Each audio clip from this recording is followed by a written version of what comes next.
এ হে, আজ তো আমি প্রথম ভাইবা লিখছি। আমি তো মামা খালু টাকা পয়সা জোরে চাকরিটা পাইছি, তারপরও আবার অটো পাশের ছাত্র আসলাম।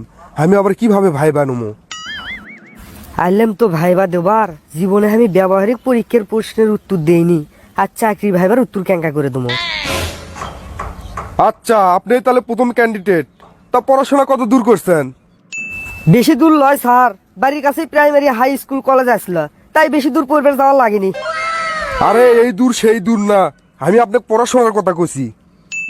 ও আচ্ছা স্যার, পড়াশোনা আর করবে পেলাম কুটি, পড়াশোনার উপর থেকে মনি উঠে গেছে, তাই এইচএসসি পর্যন্ত পড়ে চাকরির পিছিয়ে লাগছি। ও এইচএসসি পর্যন্ত পড়ছেন? তা আপনার পড়াশোনার উপর থেকে মন উঠে গেল কৃষক? স্যার আমার এসএসসি রেজাল্টটা খারাপ আসলো, সেজন্য এইচএসসিতে আমি সেই পড়া পড়ছি। এক কথায় কইতে পারেন সব বই আমার মুখস্থ, কিন্তু কি লাভ হলো এত পড়ে? অটো পাস পেলাম, এই জন্য পড়া বাদ দিলাম।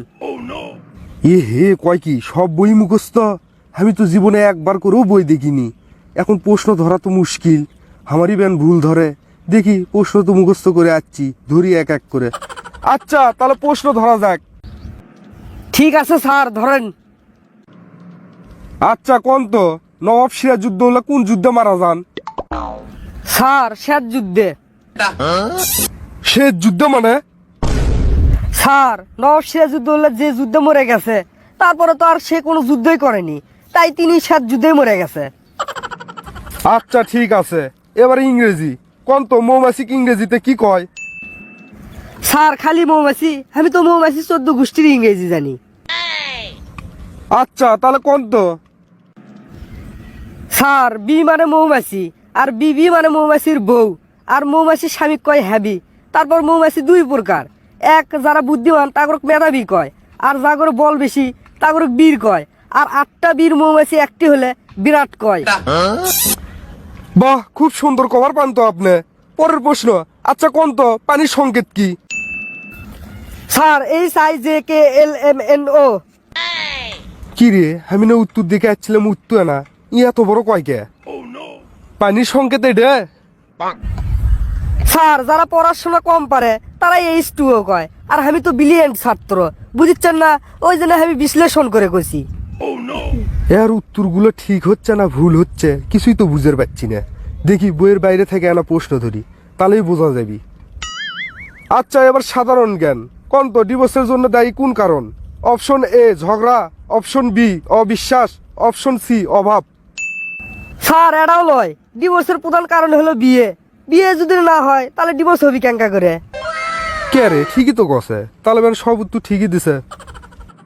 অসাধারণ, আপনার মতো লোকই তো খুঁজিচ্ছি আমরা। এবার শেষ প্রশ্ন, এই উত্তর দেওয়ার পারলে চাকরিটা আপনার হয়ে যাবি। আচ্ছা স্যার ধরেন প্রশ্ন। আমি আপনাকে চাকরিটা দিছিলাম, এটা অতীতকাল। আমি আপনাকে চাকরিটা দিলাম, এটা বর্তমান কাল। এটার ভবিষ্যৎকাল কি হবি কোন তো না? কুটি থেকে বেন কি প্রশ্ন ধরিচ্ছে, আর আমি বেন কি উত্তর দিচ্ছি, চাকরিটা বেন আমার আর হলো না।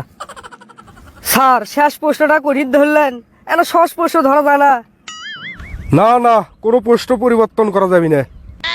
স্যার এটার ভবিষ্যৎ কাল হবি, আমার কাল থেকে প্রতিদিন অফিসত আসা লাগবি, আর আমি এখন থেকে বেতন পাবো। কি রে, কেঙ্কা করে বুঝলে আর চাকরি হয়ে গেছে? পড়াশোনা করছে তো, তাই বেন আগেই বুঝে আছে। যাক, সব প্রশ্নের উত্তর আপনি দেওয়ার পাচ্ছেন, চাকরিটা হয়ে গেছে আপনার। জয়েনিং ডেটটা আমরা জানি দমইনি। কি বেন উত্তর দিলাম, চাকরি বলে হয়ে গেল? আমি কি সব উত্তর সঠিক দিছি? বসক তো কভার পাচ্ছি না, তাই আপনাকে করছি। আপনারা না কমেন্ট করে জানায়েন তো, আমি কি আসলেও চাকরি পাওয়ার যোগ্য? It's the motherfucking Eagle Double G.